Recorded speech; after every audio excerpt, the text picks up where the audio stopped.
No intervalo, algumas pessoas nos procuraram, me procuraram também. Fico feliz porque algumas pessoas estão se questionando sobre algumas questões pessoais que acontecem na sua vida familiar. Quero lembrar sempre, né? Por mais que tentemos responder,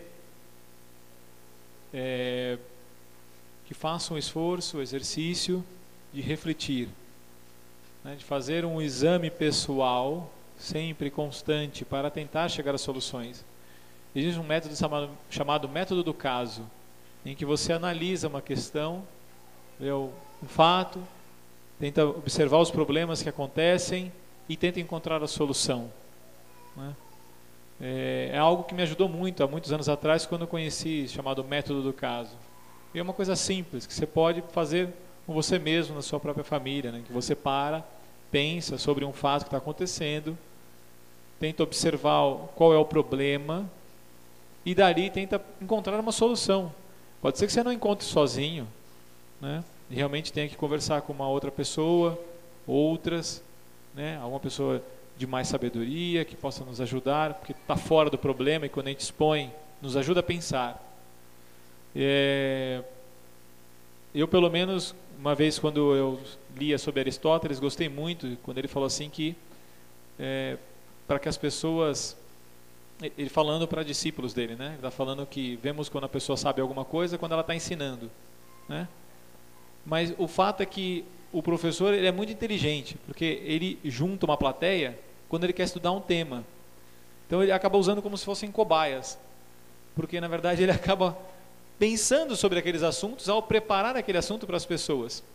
Ele acaba ponderando e estudando.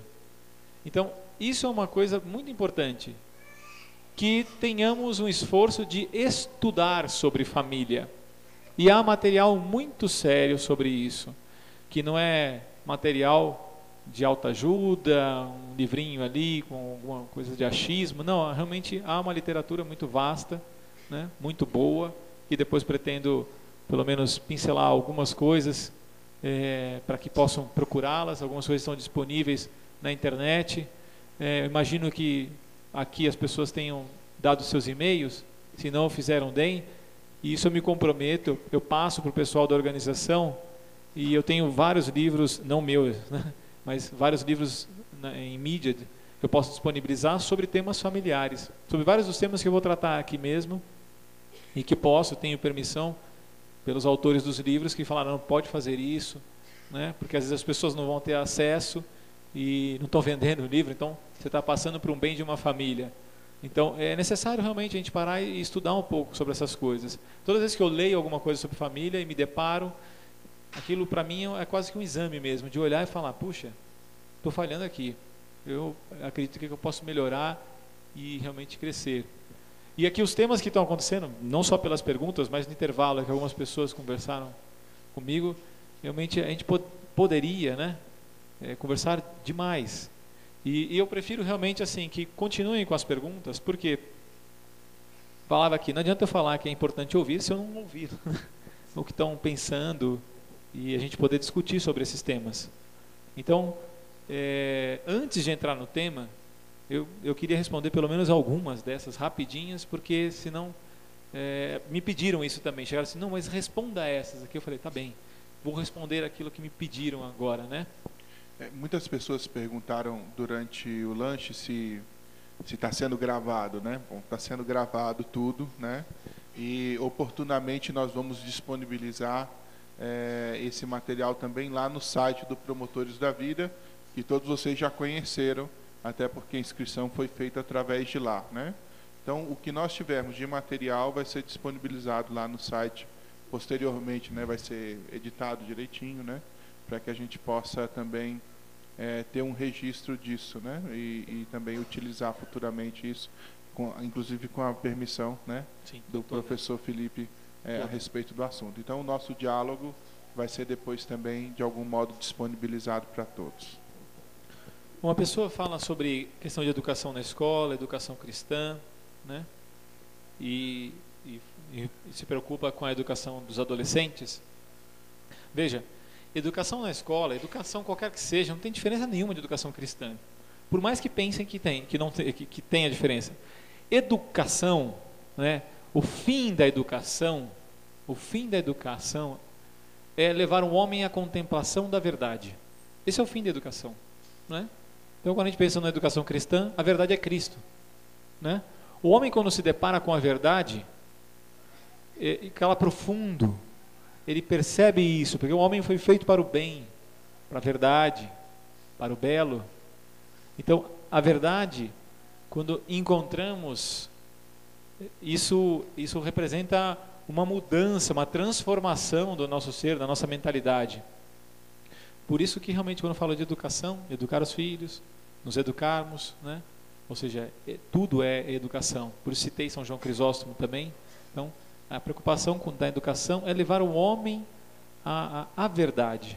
Então, por isso que eu muito humildemente falo que não vejo diferença em educação cristã, até porque se olharmos a história, ao longo da história do cristianismo, hoje pouco conhecida, as pessoas, como elas não têm muito hábito às vezes de ler e conhecem através de algum material didático, vem uma visão do cristianismo, mas aqueles que fizeram faculdade graças a religiosos, que realmente construíram a universidade.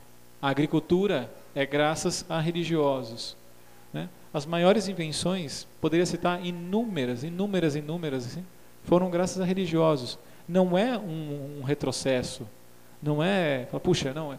Pelo contrário, só para ter uma ideia, a Pontifícia Academia, ou seja, a academia, o Vaticano tem uma academia pró-vida e tem todo um trabalho de ciência, né, importantíssimo, que pouco se conhece, tem 26 prêmios Nobéis, né?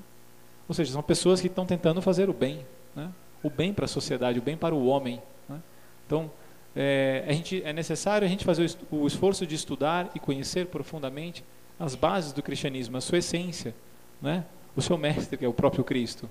Então, por isso não vejo diferença na educação cristã, da educação mesmo, verdadeira, né? Não aquilo de dar uma aula e da disciplina, né, que se passa por o aluno.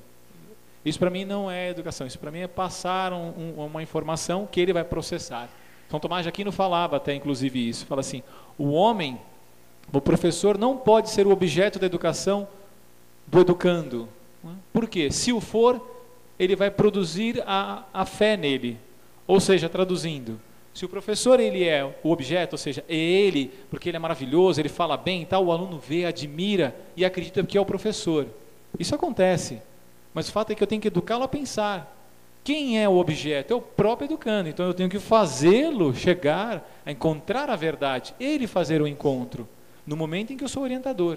Então o que estamos tratando de hoje aqui, quando eu falo de lançar as ideias para os senhores também, é que a gente tem que fazer o esforço de encontrar as soluções em conjunto, né? E cada um também que está aqui presente, né? De pensar, gastar tempo. Uma pessoa fala sobre, me pede ainda sobre eu falei que gostaria de conversar em particular com a pessoa sobre o que ela citou aqui. Ela pediu encarecidamente que falasse disso, que poderia auxiliar. E, na verdade, 3 pessoas pediram. Eu vou abordar um aspecto, acho que o padre também depois queria falar sobre isso também, né? Ela fala assim, se eu cobro, o perco. Se não o cobro, o perco para o mundo. Veja. Não é cobrança. Na verdade, não é que cobramos uns dos outros. A escola também, né? Cobramos o resultado. O professor está preocupado com o seu resultado, porque aí ele pode demonstrar para os pais a sua competência.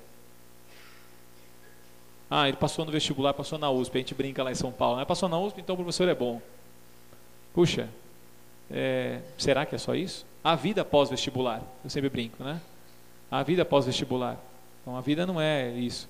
Então, eu penso que realmente, quando a gente fala de cobranças, ninguém gosta de cobranças, mas há maneiras de você conversar com a pessoa, com o filho, com o educando, com o amigo, com o esposo, com a esposa, para realmente chegarmos a melhorar.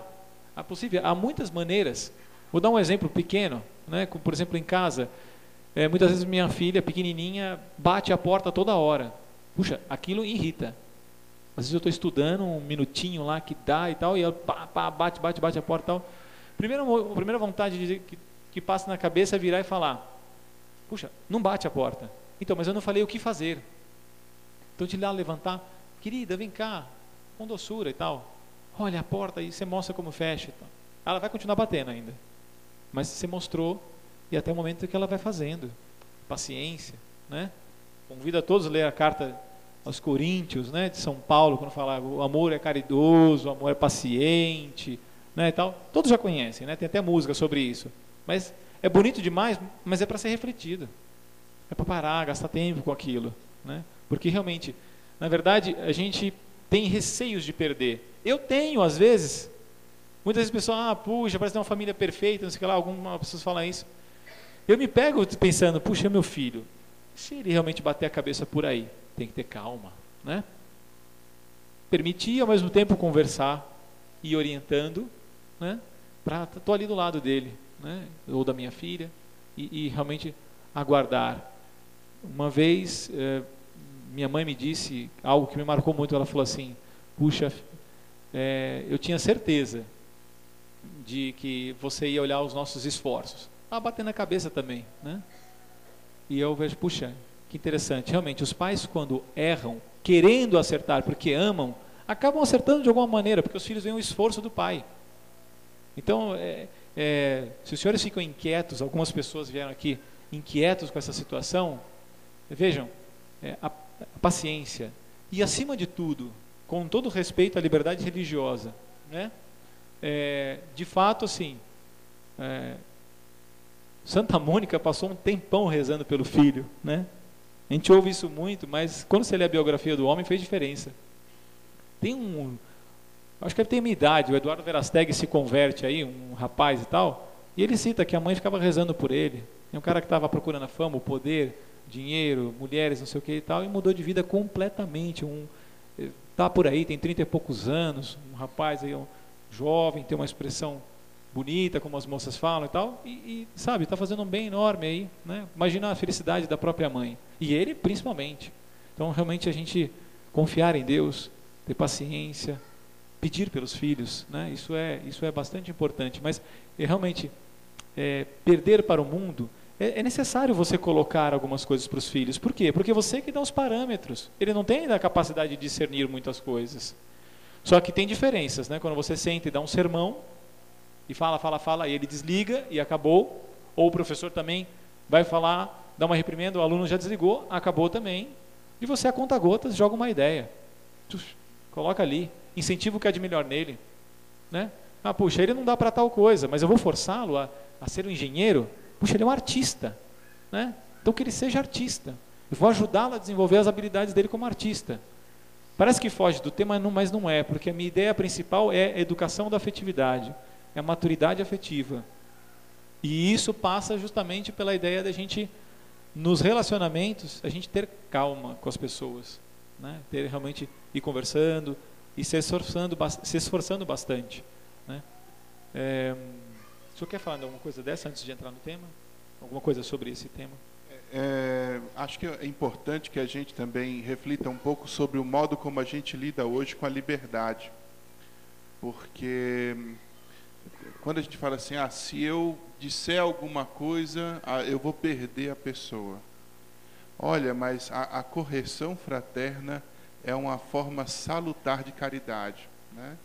E muitas vezes, se nós estamos diante do erro da pessoa, a gente percebe isso e a gente se omite, né? Nós estamos faltando com a caridade com ela, né? E às vezes a gente tem tanto medo de dizer as coisas para as pessoas, sobre o pretexto de estar ferindo a liberdade das pessoas, que nós deixamos justamente aí muitas vezes aqueles que estão numa etapa educacional, né, à mercê do seu próprio juízo a respeito de elementos que muitas vezes ele precisava de referências para saber. Então existem muitos pais hoje com medo de dizer para os seus filhos o que é certo. E isso é terrível, porque se você não diz, outra pessoa vai dizer e pode dizer coisas que vão contrárias à sua percepção de vida e de mundo. Então, renunciar a isso, né, em vez de respeitar a liberdade, uma falta de caridade tremenda para com os filhos, né? E a liberdade é muito mal entendida hoje, muito mal resolvida, e é libertinagem muito mais do que liberdade. A gente, para ter liberdade, precisa alcançar essa capacidade, né, exatamente de pensar, né, de discernir, de saber separar a partir de valores e critérios que são concretos. Então, pais, né, e também educadores, não tenham medo da verdade, né? Porque a verdade colocada para o jovem, pelo menos dá para ele, né, o paradigma, a referência que ele precisa para discernir, mesmo que ele vá errar, né? Mas quando a gente renuncia ao dizer a verdade, a gente, na verdade, está prestando um desserviço, né? Porque a pessoa precisa, né, dessa referência, e uma referência que vai também vinculada com a confiança, né, de quem dá a referência. Então, quem são as pessoas mais próximas, né, das nossas crianças, dos nossos jovens, dos nossos adolescentes, que tem que ter o compromisso de expressar a verdade? Exatamente, os pais e aqueles que são os educadores, né? Então, assim, nós precisamos lembrar que eles estão numa etapa da vida em que eles precisam também receber esses referenciais, né? Então, que a gente tenha muito cuidado, porque a liberdade, né, sem razoabilidade, né, sem capacidade de discernimento, é uma desgraça, né? E hoje, em nome dessa liberdade sem perspectivas, né, nós estamos vendo aí uma lei, na verdade, vai se estabelecendo, né, uma lei do não comprometimento, né? Cada um faz o que quiser, né? Cada um realiza do modo como achar melhor, né? E nem sempre isso está verdadeiramente vinculado com o bem. Então, numa sociedade como é a nossa, extremamente relativista, né, encontrar fundamentos e valores pelos quais se pode nortear, né, a experiência de vida é extremamente importante. Então, se nós não dermos, né, quem vai dar, né? E aí a importância da gente também superar esse escrúpulo que às vezes nós temos de achar que nós estamos cerceando a liberdade das pessoas, e entender que o seu filho precisa ouvir de você o que é bom, mesmo que ele não vá aceitar, mesmo que a gente tenha essa sensação, né, de perder, né? Mas é um perder para ganhar, né, que muitas vezes a gente tem que fazer.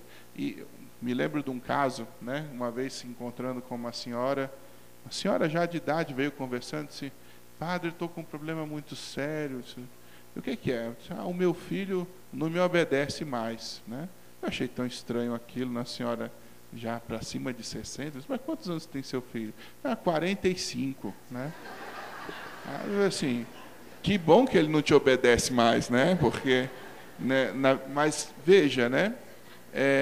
Como que às vezes a gente realmente não faz o processo de educar, né?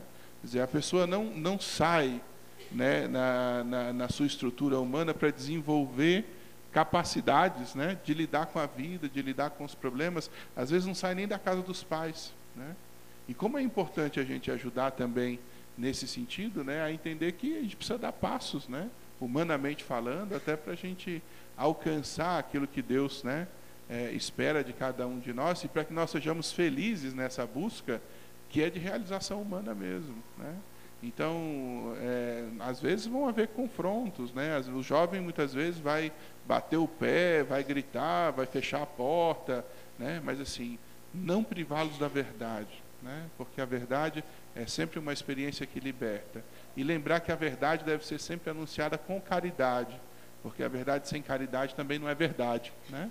Então, aí onde entra o papel do disciplinador, né, daquele que sabe falar com amor também, né, e nesse sentido, contribui para que a pessoa possa fazer também o seu percurso.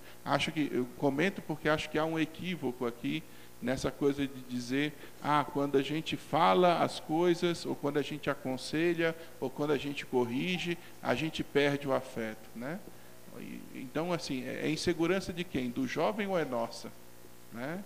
Assim, será que nós somos cerceados também por essa necessidade de amor, a ponto, né, de ser amado, né, a ponto de realmente não estabelecer um relacionamento franco, profundo, belo, né, com aqueles que nós devemos educar, né? Então, passa, né, pelo papel mesmo, né, do educar para o amor, essa dimensão da disciplina. Então, que a gente não renuncie isso, né, na nossa experiência, no nosso dia a dia. Realmente foi muito esperto colocar o senhor aqui, viu? Mas assim, sem falsa modéstia, mas ajuda, porque você não pensa em várias coisas que o padre está falando, né? Mas ó, isso é verdade, porque eu não sei se conhecem, muita gente conhece Beethoven, né? Mas a história dele mostra. A família colocou as metas para que ele pudesse se superar. Hoje conhecemos Beethoven, né? Tudo é superação. Então, colocar algumas coisas. Eu hoje, por exemplo, não lamento tocar nenhum instrumento. Não como meus pais. Mas eu poderia ter me esforçado um pouquinho mais. E aí eu fui muito espertinho. Ah, mãe, olha, eu acho que eu vou fazer uma coisa mais interessante. E falei para ela e conquistei minha mãe e tal. A gente gosta de dobrar os pais, né? Então, a mãe, ter calma e tal, ver, não, faz mais 6 meses. Né? Porque quando chega a dificuldade, você quer parar. Né? Então, tem que ter alguém que dê uma... Fala assim, não, vai um pouquinho mais. Caminha junto. Façam juntos. Né? Então, isso ajuda bastante a pensar. E o caso como Beethoven é só um exemplo. Né? Para não estender mais, assim, porque tem várias pessoas famosas assim na história que por conta dos pais colocaram lá um pouquinho. Quem gosta de xadrez, tem uma moça chamada, está viva, né? Foi assim, campeã mundial de xadrez, Susan Polgar, né? Vocês encontram a vida dela na internet, no YouTube. É uma famosa enxadrista. Ela é realmente uma pessoa espetacular. Os pais aprimoraram por levar a maior habilidade dela, né? E ela realmente se tornou uma... Hoje o que ela faz com xadrez, na educação no mundo, estará aqui no Brasil, em São Paulo, num grande slam que vai acontecer entre Bilbao e São Paulo, em setembro. E é uma pessoa que fala muito sobre isso, do que aconteceu em casa. Os pais colocaram algumas metas, com muita alegria, com tratamento, com calma, e foi. As 3 filhas, na verdade, escolheram o xadrez, né? E são super famosos no mundo do xadrez.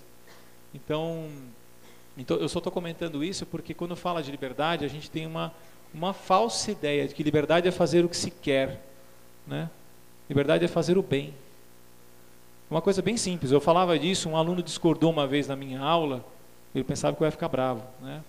Aí o aluno do lado é que ficou bravo. Falou, é verdade? Então a liberdade é fazer o que quer. Então tenta imaginar você, começou uma discussão assim, elegante e tal, mas ele falou, começa a imaginar você a sociedade. Então agora é o seguinte, tem um caos geral, um apagão, faz o que quer. Entra na sua casa, faz o que quiser com sua família, leva os seus bens e tal. É boa essa liberdade? Fazer o que se quer? Assim, que quando as coisas são menores, a gente não consegue entender que é essa a ideia. Fazer o que quer é liberdade. Mas, puxa, calma lá. Quando eu faço bem, eu sou livre. Quando eu faço bem, eu sou livre. Noto isso. Por quê? Porque, de fato, me sinto realizado com isso. Né? No casamento e com as pessoas. O bem realiza o homem. Né? Muitas pessoas falam de Madre Teresa de Calcutá, por quê? Porque via aquela mulher se doando pelos outros. E eu notava isso, falava, nossa, que coisa encantadora, né? Uma única mulher. E ainda falar para ela, puxa, mas que coisa, a senhora escolheu o celibato, não se casou e tal. Eu não teria tempo para cuidar dessa grande família, né, se fosse me dedicar a uma menor. Mas não que esteja errado, porque é necessário isso. Mas ela estava fazendo o papel dela, a missão dela. Né? Então, eu queria só complementar isso, porque realmente, liberdade, a gente nota no jovem, quando ele faz o bem, que ele realmente se sente livre por isso, porque faz o bem. Bom, vamos abordando essas coisas todas, elas estão interligadas, né? Totalmente, porque estamos falando de família, né?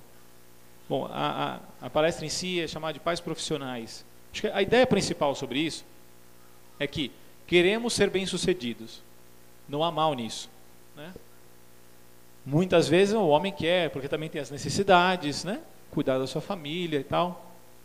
Agora, o fato é que a família fica em segundo plano.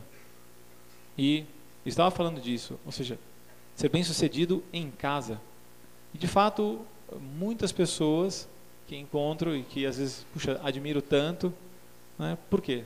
Porque em casa são bem-sucedidas. Em que sentido? Porque estão se esforçando por cuidar com amor, com carinho, né, da sua própria família. Então, essa ideia de pais profissionais que me preparo para a minha família. Isso tanto para namorados que possam estar aqui, noivos, né? Mas para os casais também, ou seja, de cuidar disso. Um educador também, um gerente escolar, né, um diretor, né, um professor, também cuida disso. Né? Por quê? Porque ele tem família também. Ele tem família.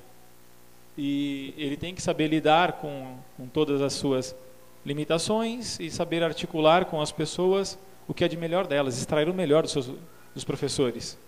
Né? Não simplesmente ditar se um diretor ele dita simplesmente a direção, é para cá que tem que ir, que as pessoas não internalizaram isso, não caminham para o mesmo rumo, não tem sucesso. Em casa é a mesma coisa, que estejam juntos. Então a primeira coisa que eu falo em relação a pais profissionais é que eles tenham unidade de ação educativa, ou seja, eles estejam unidos, completamente unidos na forma de lidar com os filhos.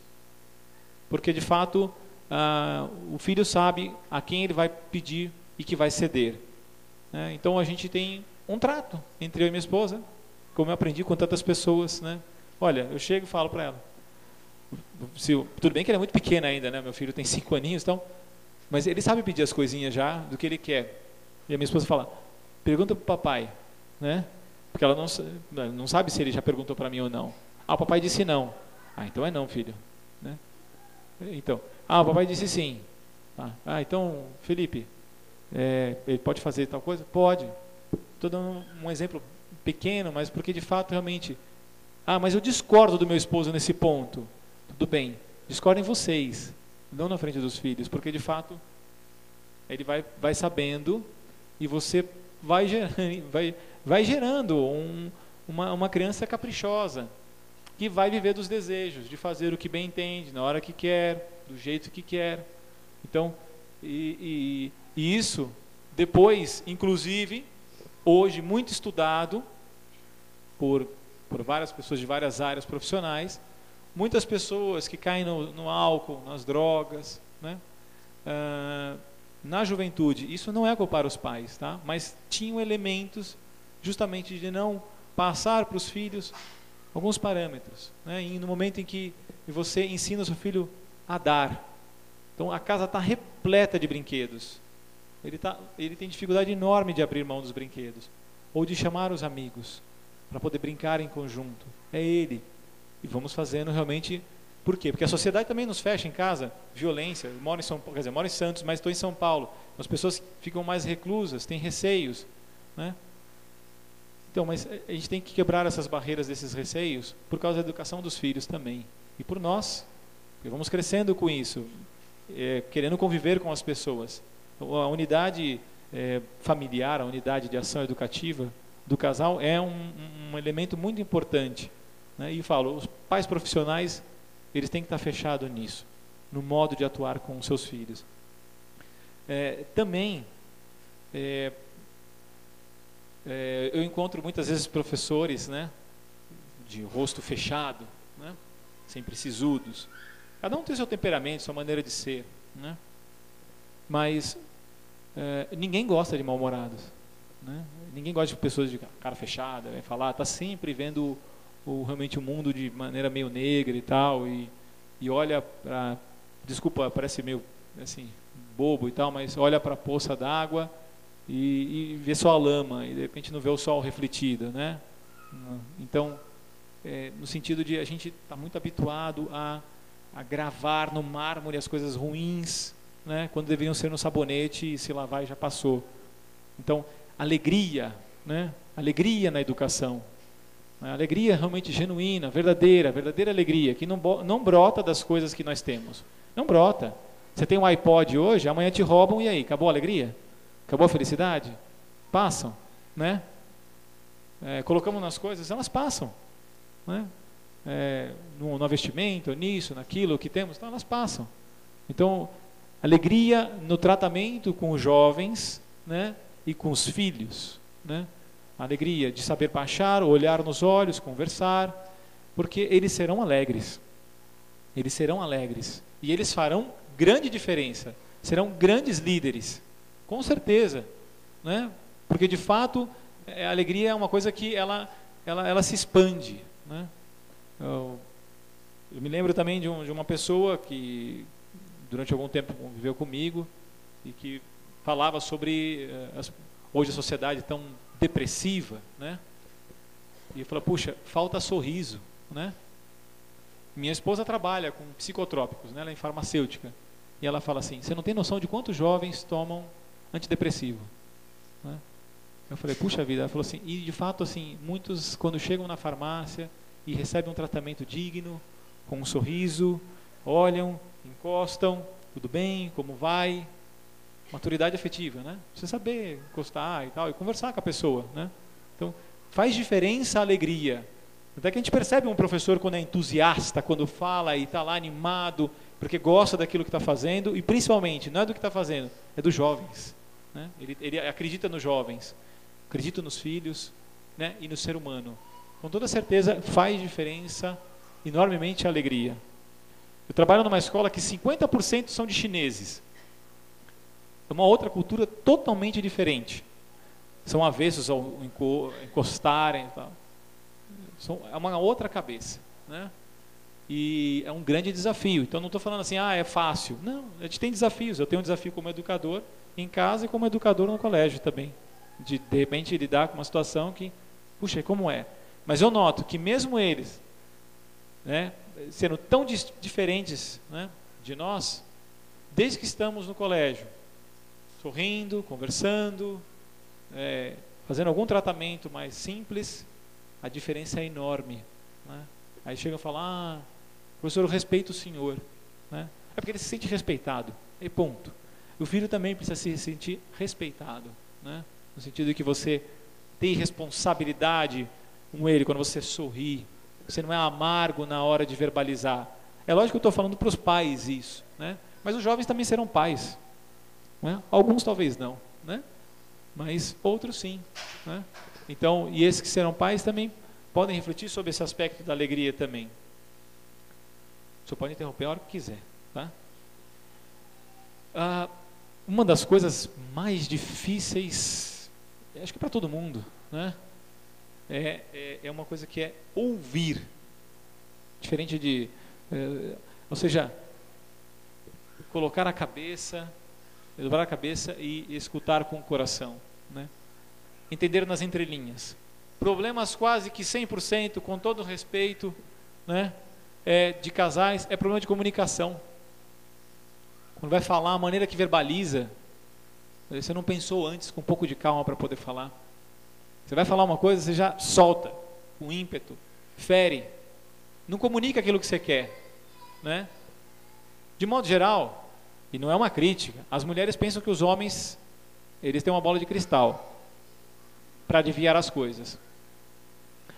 E de modo geral, os homens, quando olham para as mulheres também, pensam assim, nossa, ela tem muita coisa para cuidar assim, mas é tanto detalhezinho e tal, e ficam meio assim com essas coisas. Então, é comunicar, é se comunicar, é conversar, saber como é que é o outro, né?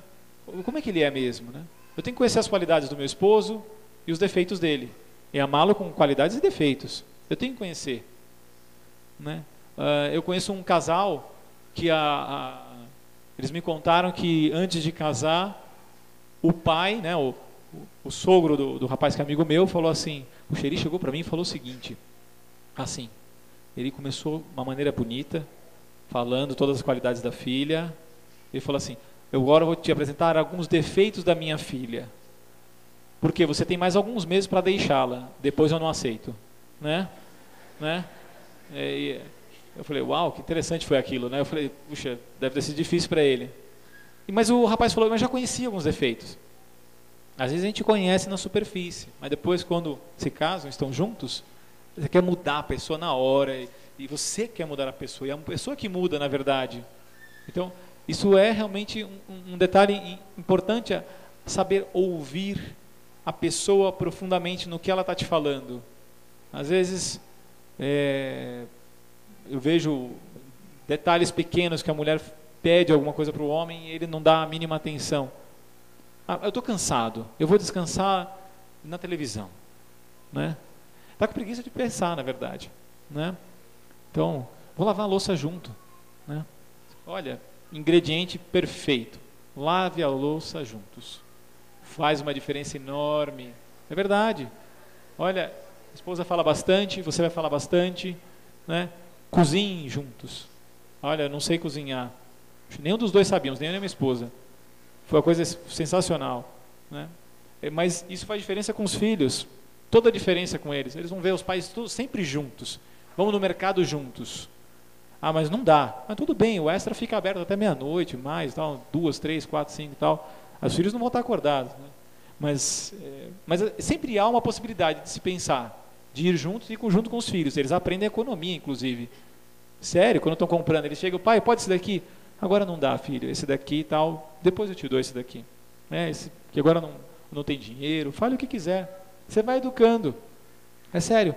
Você acaba ouvindo até do filho, fala assim, se não der agora, papai, não tem problema, né? Depois eu sei que o senhor dá e tal. É verdade, é fato. Então as coisas são simples. Pensar nas soluções, as soluções são simples. Não é altas tecnologias tal, sobre educação da afetividade e tal. Pense no dia a dia. Veja como você pode ouvir os seus filhos e ouvir a sua esposa, né? Faz realmente uma enorme diferença, porque assim você está incentivando, você tem momentos para poder incentivar quando o seu filho fala. E detalhe, para orientar também, porque quando ele vem e fala, né, aí você tem condições de conversar. Acho que qualquer escola tem diversos problemas, né? E lá na escola também às vezes encontramos alguma atitude assim inadequada de um jovem com o outro. Quando eles vêm na diretoria, eles já pensam, vou na diretoria, meu Deus, né, tal. Olha, a gente tem uma alegria no colégio, assim, eles entram na diretoria, às vezes sem bater, né, mas entram, né, queria conversar. Maravilha, conversa, tal. Fala, discordou do professor, de não sei quem e tal. Maravilha, deixa ele falar. A confiança é muito importante nos relacionamentos, e ela vem na medida em que ouvimos, né? Às vezes você vê aquela pessoa de cara fechada, professor, esposa e tal, conversar, né? Então, por isso que, apesar de eu não tenho nenhum tipo de falar, nossa, televisão é uma coisa maligna, nada disso, mas uma das coisas importantes para pais profissionais é restringir ao mínimo a televisão, os videogames. Faz diferença. É sério. Por quê? Ela é a babá eletrônica do seu filho, né? A gente põe lá em frente à televisão, está resolvido. Eles ficam calados, né? Estão lá ouvindo tudo e tal. Aí você vai ler, vai conversar e tal. Nossa, de verdade, não é tirar a televisão, mas é de fato você restringir para que haja o convívio, para que haja o diálogo. Já falava isso. E isto realmente, em diversas famílias, funciona de uma maneira incrível. Por quê? Porque aí você tem que bolar a atividade, né? Você tem que pensar na atividade. Às vezes não é comprar o brinquedo, é sentar no chão e reinventar o brinquedo com o filho. É sentar, abrir o livro e ler a história para ele. Eu não leio direito, tal. Não tem problema, o filho está vendo você lendo, é só isso que importa, né? Ou, eu não sei fazer as entonações. Então, primeiro, vai lá para um lugar, ou no trabalho, no intervalo, dá uma lida na história, fica se imaginando falando, fazendo as mímicas e tal, senta na frente dele e fala, você é o mestre dele, né? E uma das coisas importantes para pais profissionais é que os pais sejam os heróis, senão eles vão procurar os heróis fora, né? E realmente, herói em que sentido, né? Porque o pai para falar com o filho, contar outro dia, pega as fotos, olha essa foto do papai, estava assim, contando a história da família, contando como foi o namoro com a mãe, contando detalhes bonitos, né, que vão ficando, o filho se encanta, papai conta mais, né, e contando essas coisinhas, é uma bela de uma atividade. Quando se fala de descanso no fim de semana, eu brinco com jovens, falo, descansar não é não fazer nada, a não ser que o físico precise muito, né? Mas descansar é mudar a atividade que se aprecia. Meu filho não gosta de teatro, porque você nunca vai em teatro, talvez, né? Escolha uma peça bonita, comente, né? Veja. Tem tantos filmes ricos que falam sobre isso, né? Inclusive, um dos que eu selecionei aqui para poder, por exemplo, falar para vocês, eu não sei se já assistiram, tem um filme chamado Clube do Imperador, né? Belíssimo, belíssimo, tem centenas, milhares de filmes e tal. Clube do Imperador. é de um professor e tal, uma grande escola, né, com jovens e tal, e tem um grande concurso. O rapaz, ele acaba fraudando lá e ganha. E depois, anos mais tarde, ele convida os amigos, aqueles que estavam no concurso, e o professor, o grande mestre, para estar lá, nesse novo concurso. E o professor nota que ele estava com um ponto e que ele ouvia tudo. E ele chega para ele, eu estou contando o filme, tem gente que detesta isso, mas é porque eu estou na palestra. Então, tem que falar, né? Então, depois vocês vão ver, aqui é bom ver 2 vezes, né? Então, é interessante que ele mostra, ele vê que ele usa de uma fraude, e ele vê alguma coisa que ele não vai conseguir, através de um ponto, ter uma informação, ou uma coisa que tinha na sala. A grande lição do professor. Ele perde o concurso ali na hora, fica muito chateado. E esse rapaz cresceu, se tornou milionário. O outro que perdeu, que tinha um excelente caráter, né? Era uma pessoa, digamos assim, uma classe média e tal, né? Estava lá e tal, né? Mas estava feliz. E aí ele entra no banheiro para lavar o rosto e de repente, quando ele se depara com o aluno, poxa, professor e tal, e ele quer dar uma última lição para ele. Aí todo mundo vai pensar assim no filme, puxa, aí ele cai a ficha, olha como eu fui, mau caráter e tal. Ele vira e fala assim, e daí? Né? Não com essas palavras, mas e daí? Olha o que você é, o que eu sou. O filho está no banheiro também. Ele sai do box e olha para o pai. Ali caiu a ficha do pai. Né? Então, às vezes eu brinco com as pessoas e falo assim, a gente, muitas vezes, como a gente está numa situação difícil, a gente tem dificuldade em reconhecer as limitações e vestir a carapuça no sentido positivo, né? A gente tem que, não quero saber disso, me esconder, não quero ver o passado. Rei Leão, o Simba, não quer ver o passado dele, né? Ele não quer ver o passado dele de jeito nenhum. Aí um babuíno bate na cabeça dele com uma vara, né? E ele fala, por que você fez isso? É coisa do passado, né? Não presta atenção nisso e tal, né? E você tem realmente a possibilidade de superar e vencer. Aí ele pega e vai se tornar o grande rei e tal. Então, eu estou querendo dizer no sentido de a gente ficar preso no passado, nas coisas ruins que fizeram, passaram e tal. Passou. Vamos adiante. Então, e isso realmente brota no momento em que a gente tem um momento em convívio sempre, no nosso descanso com a família. Aí aparecem coisas para você poder fazer. Ler, pintar, desenhar, fazer trocentas coisas com seus filhos. Né? Bom, foi falado num tema aqui que eu também tenho aqui para poder falar, né? Quando se fala de corrigir os filhos, pais profissionais corrigem. O professor corrige os alunos, como não? Correção no sentido de corrigir um rumo, né? É necessário corrigir o rumo. Agora, há maneiras de corrigir e corrigir, né? Há coisas totalmente desmedidas, excessivas, e há realmente uma correção adequada, né? Eu lembro de uma pessoa que contava também, uma jovem, fala assim, eu briguei com a minha irmã, né? E meu pai me deu um castigo. É mesmo? Qual foi o castigo? Ele falou para mim o seguinte, para mim e para minha irmã, quem a gente ia ler no dicionário, ele achou que era eloquente a ideia, pegou o dicionário, você vai ler da palavra briga até guerra, né? Falei, qual que era a ideia dele? Eu não captei até hoje isso. Nossa, para ele ler todas as palavras, eu vou escolher uma para você me falar qual o significado. Falei, puxa, ele queria que ele lesse o dicionário, eu acho que essa menina nunca mais vai ler dicionário na vida, não sei e tal. Foi um negócio assim que eu não entendi qual era a punição. Mas eu acho que ele tentou pensar, vocês vão brigar, então eu não quero bater, né? E fez disso. É sério, aconteceu isso de fato. Então, eu vejo assim, puxa, tem que ter calma para poder escolher a correção correta. A correção, por que é necessário? Puxa, quantas vezes notamos nos filhos coisas que eles fazem e que não é um bem para eles, né? De repente, bate no coleguinha, né? Puxa, não é bom que faça isso, né? E depois a gente vem falar sobre bullying nas escolas. Os pais então pensem isso em casa. Mas o pai de lá também tem que pensar. Calma, pensa cada um no seu, né? Vamos educando para o respeito, para a dignidade da pessoa humana e assim acreditando uns nos outros, né? E a gente vai construindo uma sociedade desse modo. E também porque é o seguinte, quando a gente corrige, uma coisa importante que a gente está educando para o autocontrole.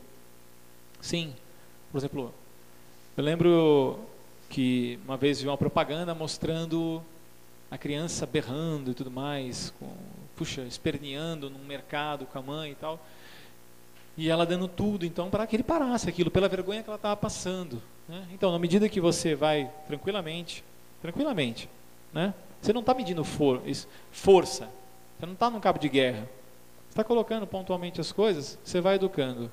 E olha, para quem é educador, vale a pena esse negócio de dar uma paradinha antes de passar alguma coisa, advertência, suspensão, essas coisas todas, é verdade, né? Porque às vezes a conversa resolve as coisas, né? E aí você pode encontrar uma maneira de educá-lo, porque senão realmente a escola fica um recinto em que as matérias são as importantes e não os seres humanos, e a educação é muito além disso. Tudo é educação.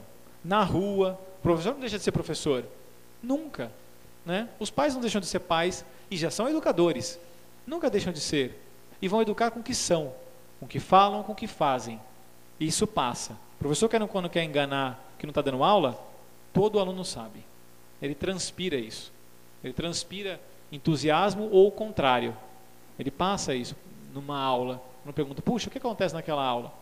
Mas não estou falando uma aula show de vestibular, essas coisas todas, no sentido do ser humano, desse tratamento com ele.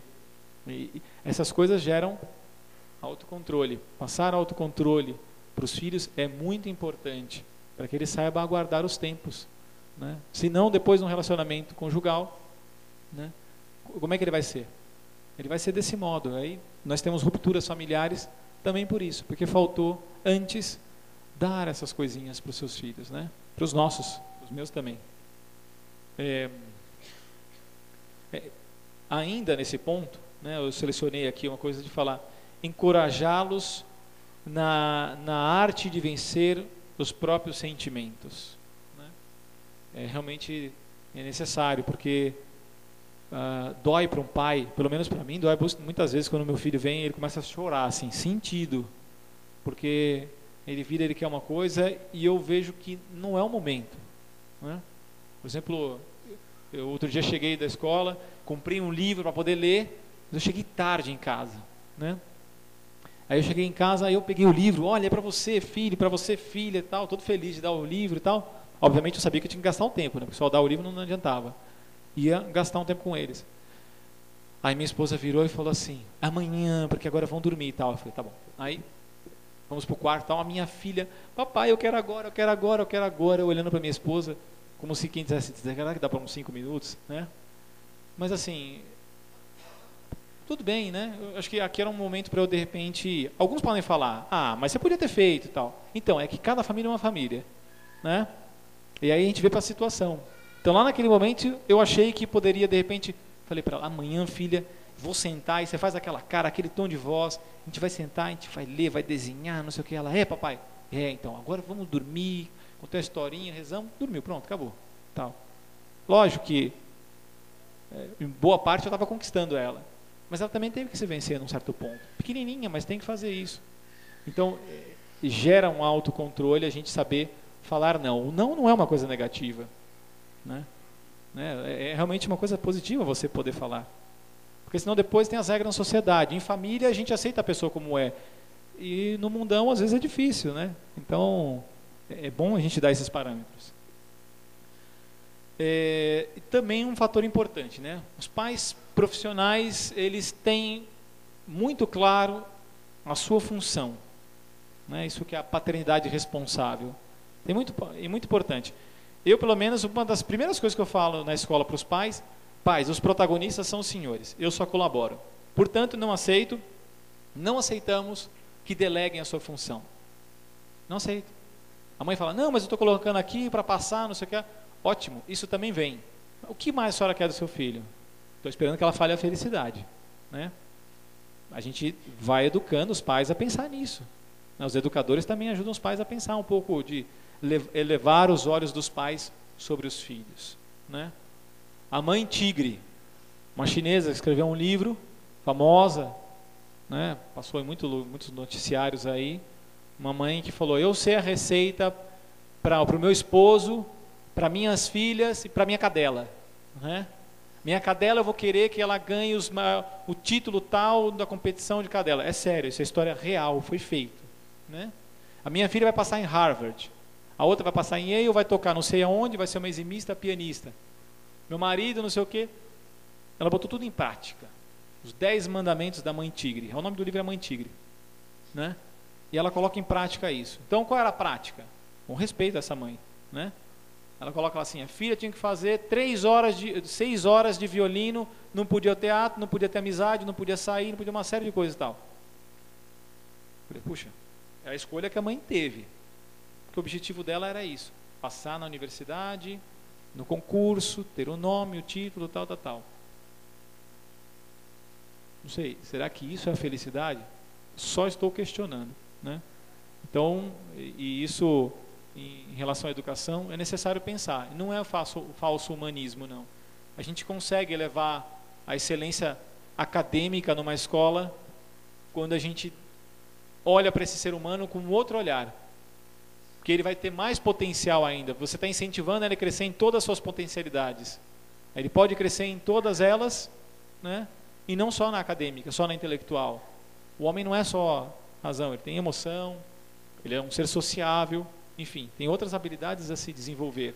Então, de fato, os pais têm que saber qual é a sua função e não delegar isso à escola. É função dos pais educar, é função nossa, mas não função como se fosse é um direito do pai, é um direito da mãe, é meu, é da minha esposa, são meus filhos. E eu realmente eu ouço muito: eu educo para a vida, educo para o mundo. Eu não faço isso. Eu não educo nem para o mundo e tal, eu educo para Deus. No que sentido? Porque me orienta e me mostra os caminhos de uma felicidade real e concreta. E ele vai atuar nessa sociedade, inserido nessa sociedade, amando essa sociedade, né? E querendo dar o melhor por todos. Então, de fato, a autoridade de um pai não é um autoritarismo, né? É realmente saber da sua responsabilidade, né? Daquilo que ele pode dar a mais para um filho, né? Me lembro de uma vez em que estava atendendo um casal e eles relatavam em linhas gerais que o filho estava passando por digamos assim, por um grande egoísmo, assim. Ele era egoísta demais, já bem grande já, né? E os pais não sabiam o que fazer. Delicadamente a gente começou a conversar um pouco sobre generosidade.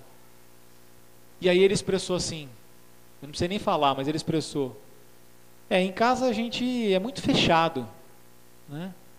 Puxa, então, qual o modelo que ele vai ter? Se ele vê o pai sendo generoso, ele será generoso. Se não, ele não será. Ele aprende muito, né? Então, é o modelo que se passa para os filhos.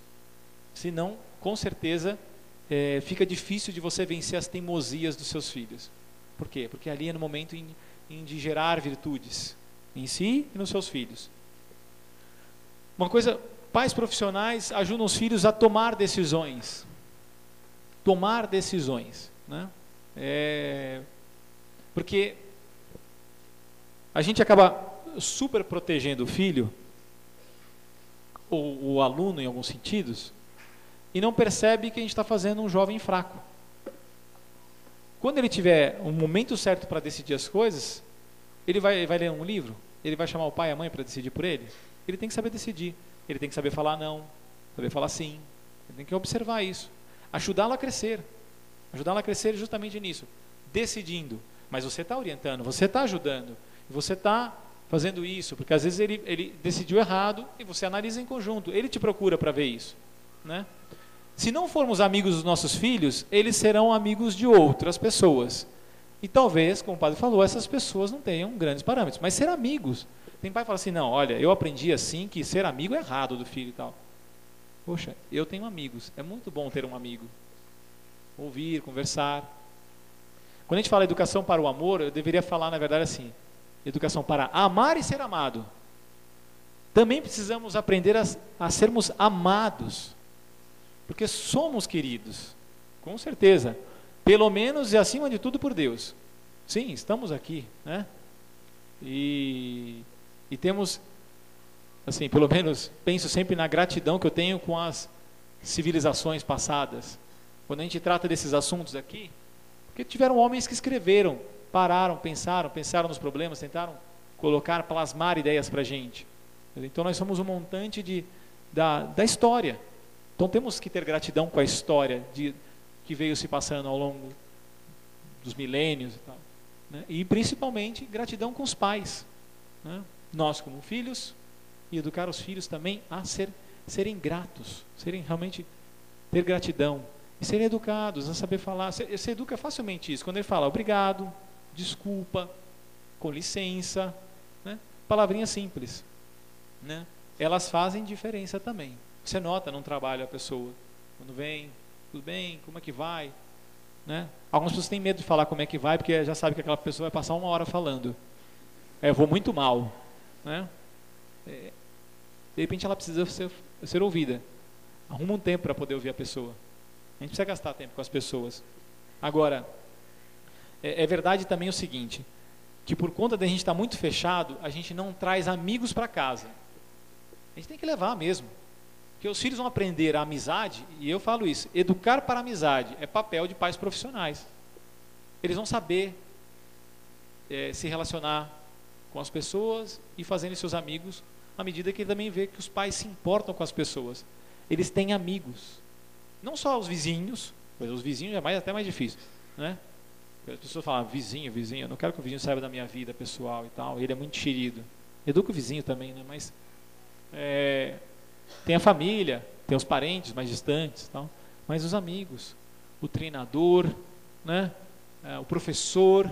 Imagina, eu não ouço mais ninguém falar que eu levo um professor para dentro de casa. Para quê? A conversa vai ser só sobre a matéria.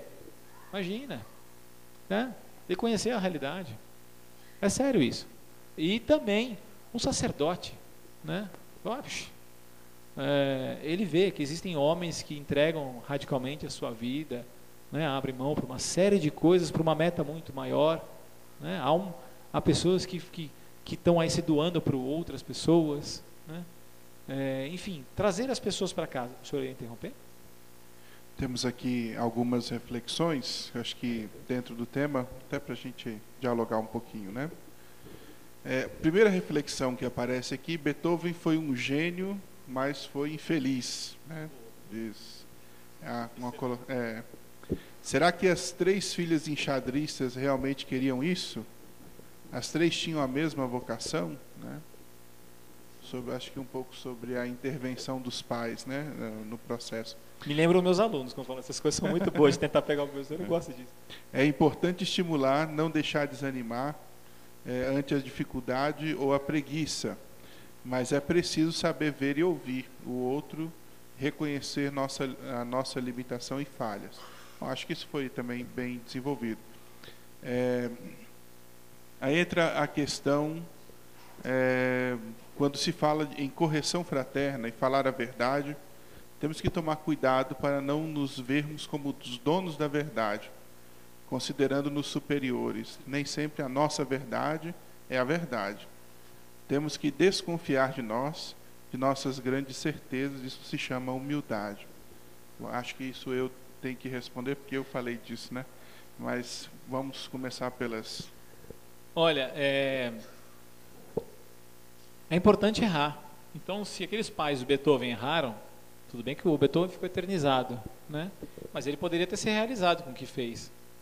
Sim. Existem grandes campeões aí olímpicos. Conheço, tenho amigos na área do esporte. Pessoas que os pais insistiram um pouco, porque perceberam que o filho, ele gostava daquilo. Era uma habilidade que ele tinha.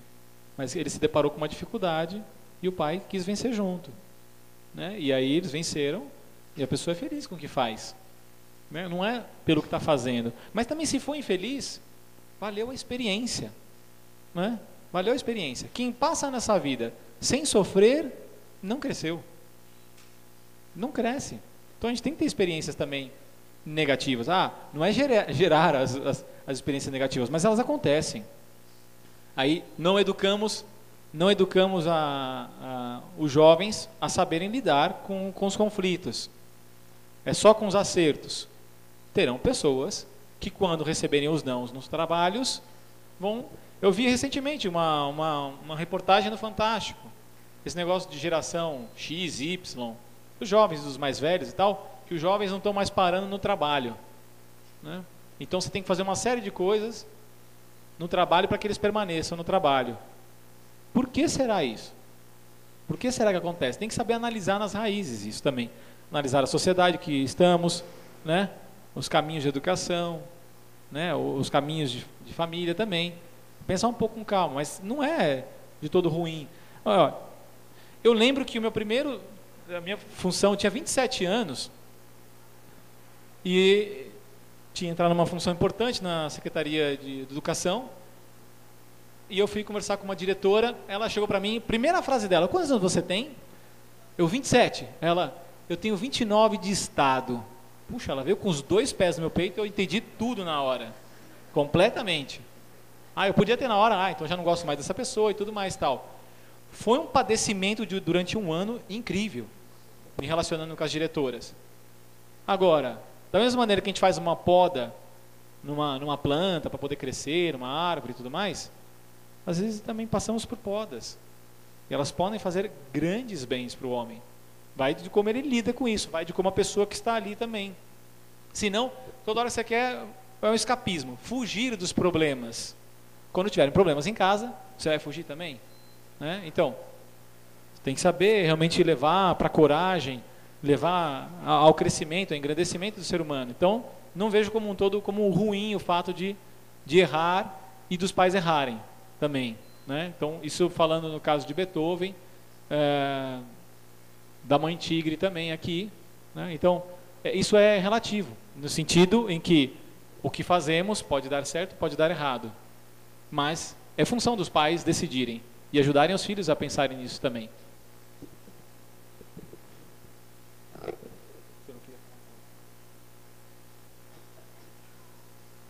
Das enxadristas. No caso delas, vocês podem ler a história. A Sandra Polger, na verdade, o pai descobriu o que ela mais gostava e só incentivou. No caso dela é diferente de Beethoven. Mas e as outras 2 irmãs? Na verdade, o pai, ele não sabia nada de xadrez. Não era o tipo pai que eu queria e me projeto no meu filho, na minha filha, eu queria ser um aviador, então se eu não fui, ele vai ser. Não foi esse o caso naquela família.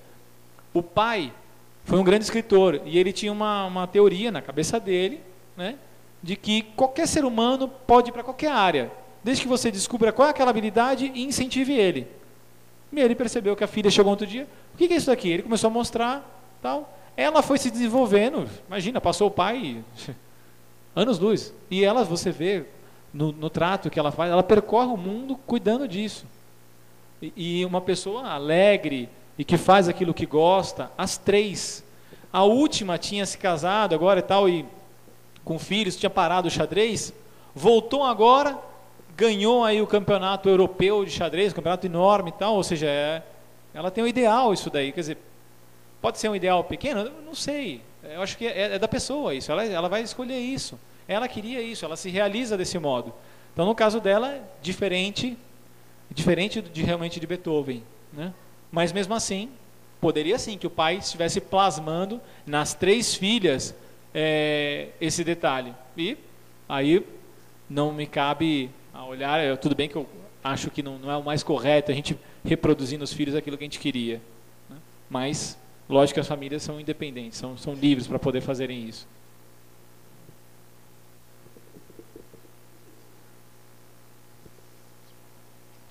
Bom, foi colocado sobre a questão da correção fraterna, sobre falar a verdade, sobre ser dono da verdade, sobre desconfiarmos de nós mesmos. Em relação a isso, é importante que a gente diga, né? De fato, ninguém é dono da verdade, né? Essa é a primeira realidade que a gente precisa assumir para chegar à verdade, né? Ninguém é dono da verdade. A verdade, ela se impõe, né? Muito pelo contrário, né? Assim, quando a gente está falando de nossas verdades, né? A gente não está falando da verdade, né? Porque a verdade, ela se impõe por si mesma. Ela não precisa, né, da nossa confirmação ou da nossa aprovação dela. Então, o primeiro ato sábio, né, de um indivíduo, né, é reconhecer de que a verdade não está nele, né, mas que ele precisa buscar a verdade, né, e encontrar exatamente a verdade é o desafio até da própria filosofia hoje. Agora, muito cuidado, porque quando a gente começa a falar donos da verdade, né, nós entramos dentro de uma experiência que é própria do nosso tempo, né, do relativismo que é nosso. Existem verdades, né, cada um tem a sua verdade, então cada um tem que defender aquilo que é a sua verdade. Não, a busca sincera da verdade, né, implica exatamente, né, da renúncia, né, pessoal, da confirmação de tudo aquilo que não for de fato evidência, né? Então é importante, primeiro, uma sincera busca da verdade, né? Ninguém é dono da verdade, né? A gente, na verdade, se une a ela, né? E depois, passo da sabedoria é realmente essa capacidade de autocrítica. Acho que não é uma questão de mera imposição das nossas vontades sobre as outras pessoas, mas nós temos que ser capazes também de, em posse da verdade, né? Ou seja, tendo realmente conhecimento do que ela é, né? E assumindo aquela realidade como valor, nós temos que também, de fato, apresentar aquilo que nós, né, reconhecemos e assumimos como tal. E aí não há que ter um escrúpulo muito grande em relação a isso, no sentido de estar ferindo a verdade da outra pessoa. Porque se você está na verdade, né, o seu contato com a outra pessoa é um contato na verdade, né? E é importante que seja feito assim. E nós temos que ser capazes também, né, dentro da própria experiência nossa, de sermos capazes de voltar atrás. Não está dito, né, que o pai ou o educador é infalível, né? Quer dizer, não está determinado a perfeição absoluta ou a nossa impecabilidade, né? Quer dizer, nós temos que ser capazes de que, se nós excedemos, né, ou faltamos, nos omitimos em relação às coisas, temos que ser capazes de voltar também nisso e reconhecer os nossos excessos e as nossas faltas. E isso faz parte também de uma maturidade pessoal, né? Eu acho que boa parte do que está sendo dito aqui é verdadeiro no sentido de nós evitarmos comportamentos ditatoriais, né? Mas a verdade também não é para ser imposta, né? Eu acho que nós temos que ter também a capacidade de levar os indivíduos a essa descoberta da verdade. Agora, isso não é desculpa para a gente não corrigir, se a gente acha que precisa corrigir. Isso não é desculpa para a gente se omitir por achar que o outro, né, também tem posse ou propriedade de uma verdade que não é minha. Estabeleçamos o diálogo, né, entremos em contato com essas experiências que às vezes são divergentes e vamos construindo aquilo que é a nossa relação, né? Agora, não renunciar também às convicções só por medo ou por receio, vamos dizer assim, de se impor ao outro naquilo que não é verdade, né? Acho que eu sempre falo isso, né? Assim, todos nós temos o direito e a liberdade de fazer perguntas, né? Mas temos que ter também a honestidade de buscar as respostas, né? Porque existem aquelas pessoas que se tornam críticas por profissão, né? Critica tudo, né? O mundo, o universo, as pessoas, as decisões, o que é certo, o que é errado, né? Mas não se critica, né?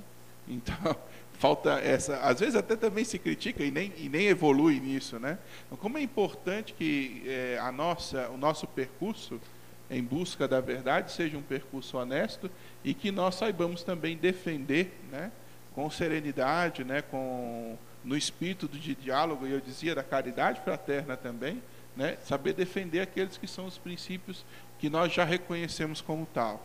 Eu estudo, né, essas questões vinculadas à moral há bastante tempo, e estudo teologia há bastante tempo, né? E isso vai brotando também na gente uma certa convicção, né, de como esses valores são perenes, né? Diz assim, a igreja não é uma senhora sentada num trono de ouro, mal-humorada, proibindo as pessoas de fazer as coisas que elas gostariam de fazer, né? Existe uma sabedoria conquistada na reflexão de muitos, né? Dizer assim, e no tempo, né, que nós também precisamos, nos dias de hoje, olhar, até como o professor Felipe disse, olhar para o passado, né, e aproveitar do que foi descoberto com essa sinceridade e com essa honestidade também, confrontando os valores de hoje, o futuro, né? E pensando exatamente naquilo que é melhor. Mas há que se fazer a busca, né? E ao mesmo tempo não renunciar ao diálogo. Eu acho que isso é extremamente importante. Mas concordo, ninguém é dono da verdade, né? A verdade precisa ser buscada com franqueza e com honestidade sempre, né? Antes que alguém durma, não é? Eu me levanto um pouco, que aí de repente mudou a figura aqui da frente, aí deixo o padre um pouco sentado, porque senão mexe alguma coisa na frente, aí acordam também. Olha, aqui tem uma pergunta que falam sobre o que você acha sobre os pais darem palmadas nos filhos e sobre o projeto de lei que proíbe as palmadas e tal. Olha, as pessoas começaram a falar, então acho que o tema é interessante, né? Então, na verdade é o seguinte, de fato, assim, eu gosto muito de São João Crisóstomo, o homem que escreve sobre um livro que trata, inclusive, sobre a questão da educação e do castigo. E ele é contrário a essa questão física, né? Como eu gosto muito dele e já li muito sobre o assunto também, eu acho que é realmente algo que os pais têm que aprender a saberem serem firmes, né? Meu pai nunca precisou, apesar de talvez em algum momento eu ter merecido, mas meu pai nunca encostou em mim. Mas o olhar dele me dizia tudo. Quando eu o decepcionava, e no olhar eu notava aquilo, e eu, puxa, errei, né? Ele comunicava alguma coisa para o meu bem, com certeza. Eu sei reconhecer isso, né? Porque hoje vejo diferença. Então, mas isso é um caso específico, porque eu já ouvi muitos pais, e aqui há uma diferença entre essas correções que muitos pais fazem. Eu fico mexido quando passo no metrô. O metrô é uma das coisas mais tenebrosas de São Paulo, né? Se você vê o metrô da Sé às 6 horas da tarde, vai andar. Espera dar 8 horas da noite, porque você não consegue entrar. É um mar de pessoas. As leis das físicas, a lei da física não existe, de falar que 2 corpos não ocupam o mesmo espaço. É mentira. 4, 5, 10 ocupam o mesmo espaço, com toda certeza, né? É inacreditável. Mas assim, nesse ponto eu já vi muitas mães no metrô darem uns safanões assim, que na hora você vê, mas machuca. Se olha e fala, não estou falando de machucar ele, machuca o coração, olha e fala, nossa, na cabeça, no rosto. Olha, é duro ver isso, né? Isso eu vejo com humildade, tal, que não é correto, né? Mas, de fato, eu já vi muitos pais falavam, eu tiro o pozinho às vezes, no bumbumzinho, tal, lá e tal, né? Já tirei quando menor e tal. Quer dizer, o pai fez isso, eu vi, né? Ou ouvi, conheci uma jovem, né? Muito amiga, em que falava que às vezes o pai chegava lá, porque ela tinha se excedido completamente, e ele chegou e tirou um pozinho dela. Mas tirar um pozinho não é arrancar as pernas, né? Segundo o que ela me falou, né? E ela falou, mas eu agradeço meu pai, porque de fato aquilo me fez um bem, um sentido. Ela tirou um bem daquilo, ela viu aquilo. Aí alguém falou esse negócio de ditar a verdade, né? Quando a gente olha as famílias, eu lido com famílias constantemente, né? A gente tem que olhar família a família, a situação, né?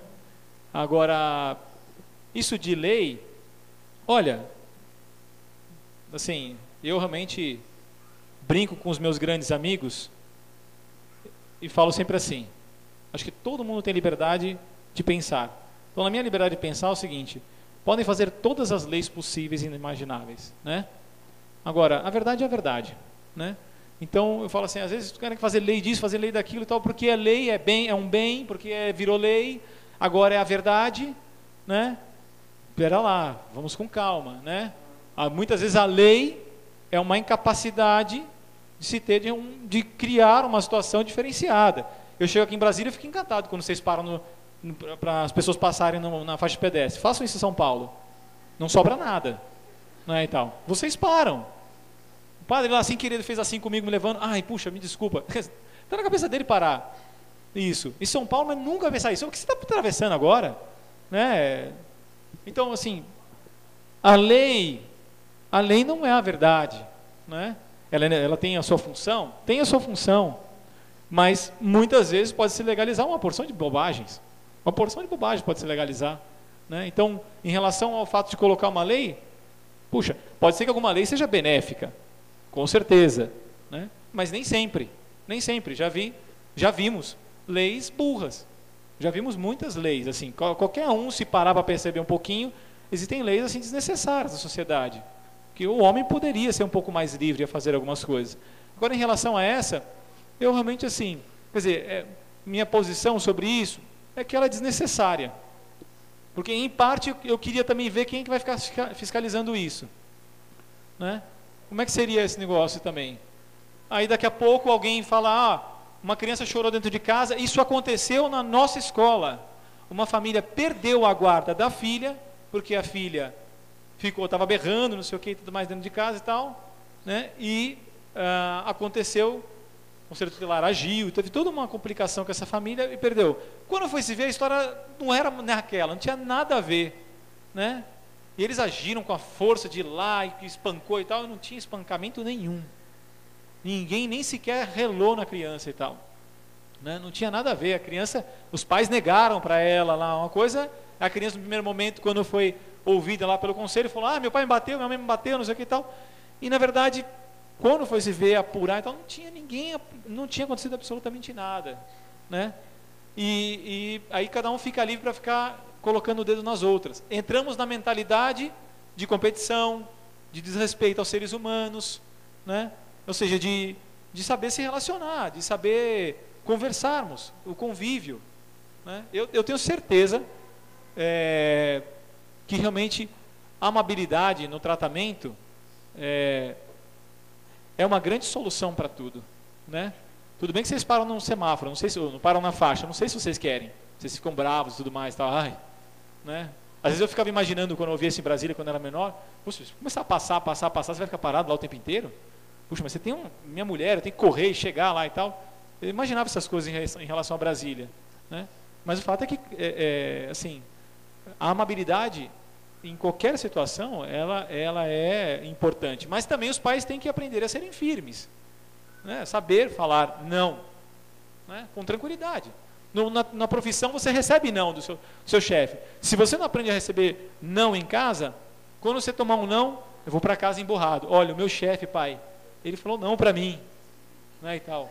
Eu nunca ouvi essa palavra aqui em casa, né? E o senhor não me falou dessa palavra. É uma caricatura? Mas na prática, dentro do trabalho, a gente vê pessoas que não souberam se relacionar, não aprenderam a ouvir os nãos. Isso é concreto. Eu vejo isso com crianças, com pais e com educadores constantemente, né? Uma coisa que também eu queria colocar,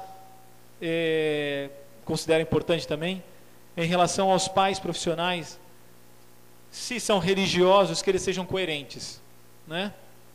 Por que isso? Porque muitas vezes o que acontece é assim, né? Liga em casa, aí o filho atende o telefone, aí o pai, eu não tô, fala que eu não tô, mas eu tô te vendo. Aí depois o filho vira um mentiroso. Quem te ensinou a mentir, hein? Parece uma brincadeira, mas é fato isso. Isso eu ouço, mas realmente acontece constantemente isso.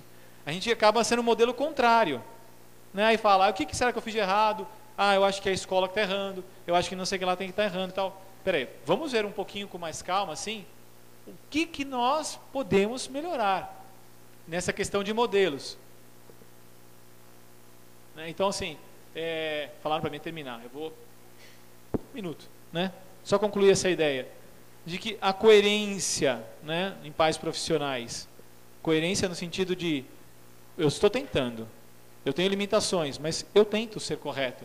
Eu não sou religioso. Bom, os gregos falavam sobre virtude, né? Falta virtude na sociedade. Tudo bem que a virtude deles era um fim em si mesmo. Não é o caso dos cristãos, né? É um meio, na verdade. Mas assim, com certeza, a virtude no sentido de você encontrar pessoas honestas, pessoas corretas, pessoas que têm intelectualmente a seriedade no que fazem um trabalho extremamente profissional. Essas coisas são virtudes importantes a se ter. Uma pessoa lá é desordenada também, atrapalha. Você me deu mais tempo? Por quê? Ah, deve ser que... Ah, é? Tá bom, tudo bem. Mas eu podia terminar tranquilo. Mas assim, vejam, isso é realmente porque, de fato, eu mesmo olhava e me questionava muito sobre isso em relação à religião. Poxa, a gente vê tanta incoerência, tal. Então, mas é porque a gente está olhando o ser humano, que sempre é inconstante. Sempre é inconstante. Né? Mas, por um lado, até acho muito bom ser inconstante. Porque você pode errar e pode consertar. Tem possibilidades. Nós não somos seres indefectíveis, maculados, né, tal, perfeitos. Então, não, acho que realmente isso é importante. Mas, por outro lado, educar nas virtudes. Os filhos, ter coerência. Bom profissional. Vamos ser um bom profissional, colocando nossos dons a serviço da comunidade e ser também bons pais de muitos filhos. Quando falo em bons pais, refiro-me a conhecer cada filho individualmente, observar suas potencialidades, ajudá-los a desenvolverem-se plenamente, tratando diferentemente os diferentes, respeitando cada um como é. Isso requer tempo, e tempo é individual. Quantas horas por dia? Ainda dar atenção ao casamento, à casa, a Deus? Uau, Vamos lá, né? Quem quiser ajudar, pode levantar a mão. Então, é o seguinte. De fato, acho que a disposição, a boa vontade é um ingrediente importante. Eu admirava, continuo admirando, Beato João Paulo II. Eu ouvia falar muitas pessoas falando dele. Um homem que tinha... Quem não sabe o que é a vida de um papa, pensa que ele está lá no trono, as pessoas estão servindo o pé dele, dando comidinhas, que lá não tem nada a ver com isso. Né? Realmente, um homem que está escrevendo, está fazendo isso, está fazendo uma série de coisas e tal, super atarefado. E eu olhava, puxa, ele encontra tempo para uma série de coisas. E tantas pessoas que eu conheço também que procuram ter tempo para fazer aquilo que querem. Né? Realmente o tempo é uma questão de preferência. E, lógico, de uma organização, de um planejamento. Né? Com certeza. Tem pessoas que não querem ir para casa, então só ficam no trabalho o tempo inteiro. Porque não querem se deparar com a dificuldade e só ficam no trabalho, porque lá acham que estão bem realizados. Né? Aí, ou fogem também das suas tarefas. Aí fala, puxa, como conjugar, né? O dar individualmente tempo aos filhos é como um educador. Eu costumo falar para os professores assim, no tempo de formação, olha, você não tem obrigação de ir numa aula analisar cada um dos alunos, a não ser que você seja superdotado. Né? Eu não consigo fazer isso, mas eu me disponho sim a dando uma aula, que eu continuo dando aula, né? No nosso estilo, a direção é obrigado a dar aulas, e não perdemos o contato com professores e com alunos. Né? Então a gente tem que arrumar um tempo para isso também, preparar uma aula e dar uma aula. Então quando a gente está com o aluno, conhecê-lo, conhecer aquele. Depois, no intervalo, mas no intervalo não dá, então é questão de preferência. Né? Então no intervalo, e Alex, tudo bem? Como é que vai a vida? Eu que eu fale 3 minutos com ele, já estou sabendo alguma coisa. Depois com o outro um pouquinho, de pouquinho em pouquinho. A vida, na verdade, ela é feita, todo mundo sabe disso, né? De pequenas coisas, de pequenos gestos mesmo. Então o fato de você se organizar ajuda imensamente. Você conjugar, com certeza, o tratamento com filhos, com esposa, com Deus, né, com o seu trabalho em si, que pode ser muito árduo também. Não sei o que mais que tinha bastante coisa, peraí, deixa eu ver. Quantas horas por dia? Olha, esse negócio de tempo é complicado, sabe por quê? Porque de fato assim, eu pessoalmente ouço falar muito que é importante dormir, né? Que dormir faz bem, pode ter problemas neurológicos, não sei o que lá e tal. Olha, tá complicado esse negócio de dormir, assim, de verdade, porque de fato não é porque a cabeça está lotada de coisas, mas é que o tempo fica pequeno, né? E o filho chora de noite, né? Então, como é que é? Como é que é? Hospital aberto à noite e tal. É complicado essas coisas. Então, realmente, tudo é uma questão de prioridades, elencá-las, fazer realmente, colocar, assim, eu, tu, ele, nós, vós, eles, em relação à caridade, né? A gente sempre brinca, começa por você em que sentido? Você está procurando um bem maior, né? O tu ali, o mais perto, os seus familiares, ou ele ali, os parentes, e assim vai estendendo para as pessoas, vai abrindo, mas elas estão...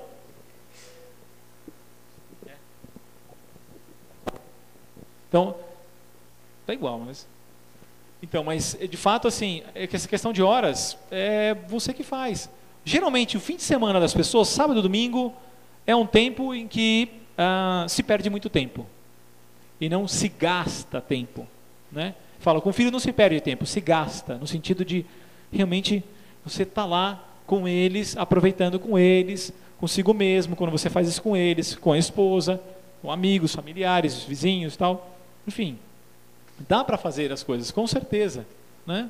Eu tenho muitos amigos que estudam, trabalham, tentam fazer essas coisas. Eu os admiro, em alguns sentidos. Ainda, pelo menos, não consegui dormir mais que 6 horas por dia, mas a gente chega lá, né? É uma coisa assim que é tentativa, para tentar acertar a coisa, né? Então, mas uma coisa eu tenho certeza, e volto a frisar. Os nossos dons estão a serviço da comunidade no momento que nos dispomos a fazer isso. Estamos vivendo bem com as pessoas, né? E eu gosto de Madre Teresa de Calcutá, porque é uma coisa que é interessante que ela fala: se você sorri, aí falam que você é um falso. Se você não sorri, que você é um mal-humorado. Sorria, né? Então assim, olha, a vida é entre eu e Deus, né? Então se a vida é entre eu e Deus, é entre eu e Ele, né? Então, é lógico que a gente está aqui, mas assim, de fato, eu acho isso dele. Puxa, fique à vontade de achar, né? Mas de fato, realmente, a nossa vida é nossa, então a gente tem que fazer a nossa vida acontecer. Então, eu comento isso porque quando a gente coloca os dons da comunidade, nem sempre dão certas as coisas. Maravilha, são aprendizados. Professor, um comentário que bastante pertinente, acho até, que chegou aqui a respeito da lei, né? Sim. A lei é a maior expressão de civilidade de uma comunidade. Nação, ser cumprida e respeitada é, antes de tudo, um dever. Está na Constituição que devemos garantir os direitos e deveres de todos. Quando violados os direitos de um menor que não sabe se defender, quem fará isso? O Conselho Tutelar e a Promotoria da Infância e Juventude são órgãos sérios que fazem cumprir a lei de proteção a crianças e adolescentes, né? E ele faz a recordação aqui do ECA, né? Sim. Acho que vale a pena, fazer essa diferenciação, né, entre ninguém aprova violência, né, no aspecto da lei, mas explicitar um pouquinho para nós. Sim. Veja, obrigado, né? Não sei se foi um advogado, alguém que trabalha com isso, falava, né? Somos livres de expressar as ideias. Amanhã, se, não sei, aprovarem, por exemplo, em lei, não sei o que podem colocar aqui, não sei, alguma coisa em relação à família, né? Alguma coisa assim, por exemplo, que a gente agora, não sei, coisas loucas podem aprovar. Eu tenho uma série de leis selecionadas, malucas, com respeito, mas eu posso discordar, respeito a pessoa, as ideias eu posso questionar.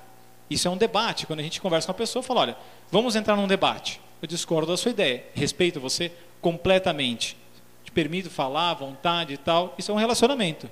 Mas amanhã, se aprovar alguma coisa em relação à família que seja contrária à família, eu tenho o direito de discordar. Eu tenho direito de discordar, com toda certeza, né?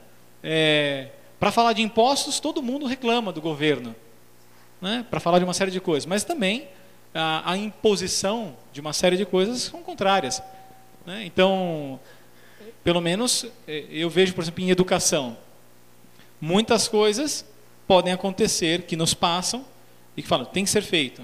Puxa, será que não podia haver um diálogo para a gente poder pensar em relação a educar um jovem, se isso é melhor ou não, né? E pensarmos em conjunto? Muitas vezes não acontece, né? Não há esse diálogo, não há um diálogo com a sociedade, né? Tem os representantes, muito bem, mas nem sempre. Olha, pelo menos o que eu ouço das pessoas muitas vezes são reclamações de leis, constantemente. Né? Mas não é que de repente agora, então nós somos contrários à lei. Não, o próprio Cristo não era isso. Dai a César o que é de César, né? A Deus o que é de Deus, tal. Não é que é contrário à lei. Mas quando, por exemplo, aconteceu comigo uma vez, no trânsito, né? Minha esposa, ainda na verdade éramos namorados, éramos noivos, ligaram para mim, ela tinha se acidentado. E me descreveram que o carro estava dobrado no meio. Né? Não me falaram absolutamente mais nada, viram o celular, ligaram, tal.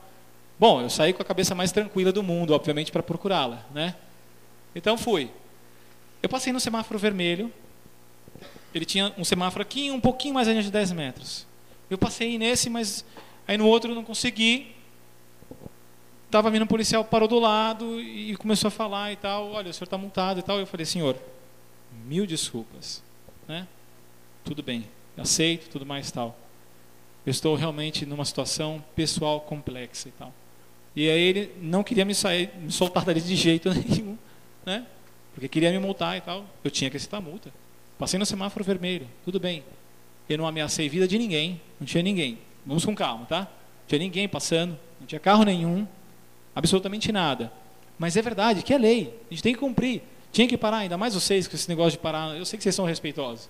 Né? Esse negócio de... Eu entendo isso, não fiquem chocados comigo. Mas era uma situação, eu estava mentalmente afetado. Minha futura esposa, perto de casar comigo, podia ter morrido. Eu estava chacoalhado com aquilo. A pessoa que eu mais assim amava. Né? Então eu estava desesperado com aquilo. Não consegui lidar com a situação. Passei ali, olhei, vendo se tinha como passar, mas não querendo machucar ninguém. Com todo cuidado, eu não passei a 100 por hora, eu passei a 30 por hora e tal. Ele parou e tal, deu. Então, é nesse sentido que às vezes você para ver uma pessoa que parou em cima da calçada em São Paulo para descer uma senhorinha, para não atrapalhar o trânsito, aí vem o CET, parou em cima da calçada, está multado e tal. Ele não queria parar o trânsito, pensou que aquilo seria o melhor para descer a senhora e tal, e tomou a multa. Né? E muitas vezes, com respeito, eu sei que está sendo gravado e tal, mas às vezes eu não sei se é uma máquina de fazer dinheiro ou não. Né? Então, às vezes as pessoas não estão fazendo coisas assim, crimes e tal. Eu vi essa situação de descer, acho que era a mãe daquele rapaz, tal, descer em cima da calçada. Estava errado, mas a calçada vazia lá em Santos. Viagem a Santos. Santos não é São Paulo, super tranquilo e tal, não é uma população que está passando e tal. Mas tudo bem, se alguém falar assim, mas estava errado. É verdade, estava errado, mas a gente pode dialogar. Calma, podia chegar no CT. Então, ali foi tal coisa, me desculpe e tal, não tem história. Tudo bem, é verdade. Mas eu acho que é possível diálogo. Eu sempre acho. Né? Então, não é desrespeito à lei, nenhuma, na verdade, temos que ser bem cumpridores. Mas, com certeza, acho que há a possibilidade de dialogar sempre. Né? Me pediram para parar de qualquer jeito.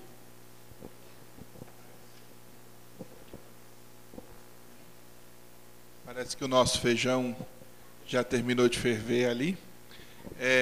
Só um comentário rapidamente. Uma pessoa deixou uma pergunta aqui, inclusive com o escrito de urgente. Né? Eu não li porque é uma questão muito específica, que talvez fosse interessante aproveitar o horário do almoço, conversar com o professor Felipe, né, diretamente sobre o assunto.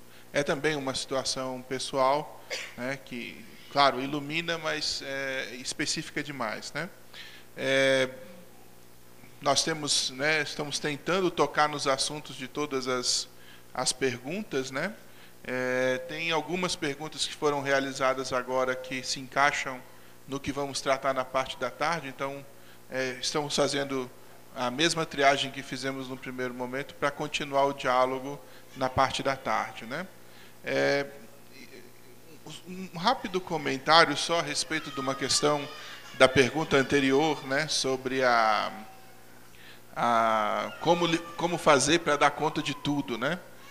E eu queria fazer um comentário a respeito disso, porque a gente acompanha casais novos, né, famílias que estão começando a educar os seus filhos, e existe hoje, dentro da nossa experiência, um certo desespero por perfeição. entende? Há uma angústia profunda de não errar, né? E eu acho que a gente precisa tomar um cuidado grande com isso, né? Porque muitas coisas nós vamos realmente aprender na convivência, no diálogo, né? Nós vamos construir a nossa experiência familiar. E eu vejo hoje a nossa sociedade, de um modo geral, ela é viciada num perfeccionismo que gera muito mais angústia do que, de fato, virtude, né? E isso entristece as pessoas nas relações, né?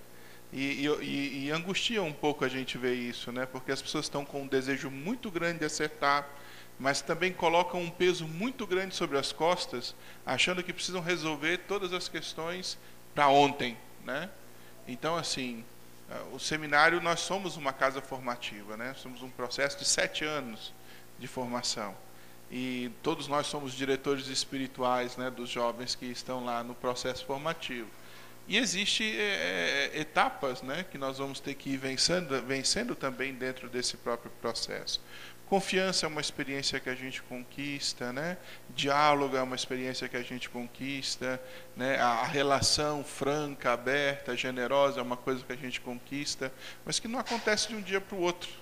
Então, é muito importante que a gente também saiba ter a paciência, né? E a generosidade de entender que nós vamos nos ajustar aos momentos da vida. E veja bem, existem momentos que vão ser mais fáceis, outros momentos que vão ser mais difíceis, né? O professor Felipe acabou de ter neném, né? Quer dizer, tem todo um ajustamento a isso, né? Assim, muda o jeito de dormir, muda o jeito de lidar com as coisas, e isso quebra a nossa rotina, produz uma certa angústia. Isso faz parte da vida, né? Então nós também precisamos saber passar pelos momentos difíceis, né, com uma certa serenidade, né, de entender que nós vamos achar o ajustamento, mais dia menos dia, estabelecer uma convicção serena e uma busca serena da solução dessas dificuldades que nós já estamos percebendo, sem impor a nós uma necessidade urgente, né, emergencial, de resolver todos os problemas ontem. Então, assim, eu digo muitas vezes para os casais que eu acompanho, né, quando eles chegam lá desesperados, como é que nós vamos fazer para lidar com todas essas coisas? Eu só digo uma coisa, assim, calma, né? Calma, né? Quer dizer, a gente tem uma vida para aprender a lidar, né? E a gente precisa saber construir também o percurso com serenidade. Só que a gente é uma sociedade imediatista, né? A gente é meio fast food, né? Meio drive-thru, né? Então a gente quer pedir a coisa e alcançar, né, no momento seguinte. O pessoal já conhece muito o exemplo que eu já dei em todo lugar, mas uma das coisas que me disciplinou muito foram as bananeiras, né? Nós plantamos um bananal no seminário, né? E eu ia lá no primeiro mês atrás das bananas, né? Quer dizer, deu 5 meses, eu ia atrás das bananas, nada de banana, né? Eu falei assim, tem alguma coisa errada com esse bananal. Já estava grande, né? As folhas bonitas, nada de banana. Chamei um agrônomo, né? Ele foi lá, né? Olhou, disse, eu falei, não sei o que eu fiz. Eu acho que eu plantei banana estéreo aqui, né? Porque não saía nada.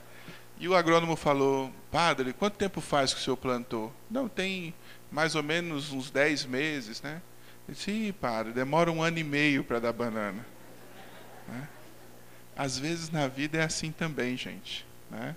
Então a gente precisa ter calma para lidar com essas coisas. Eu sei que às vezes a gente está angustiado, querendo resolver todos os problemas. Vamos nos centrar, né, em cada coisa que pode ser feita no momento, e a gente vai perceber que é crescendo também, né, no dia a dia, que a gente vai encontrando as soluções, né? Então, assim, tenho muito medo também das soluções prontas, né? Conheci uma senhora que veio conversar comigo e disse assim, padre, eu estou com um problema com o meu filho, não sei o que foi que eu fiz de errado na educação desse daí, porque criei e eduquei todos do mesmo jeito. Eu falei, isso aí que foi errado.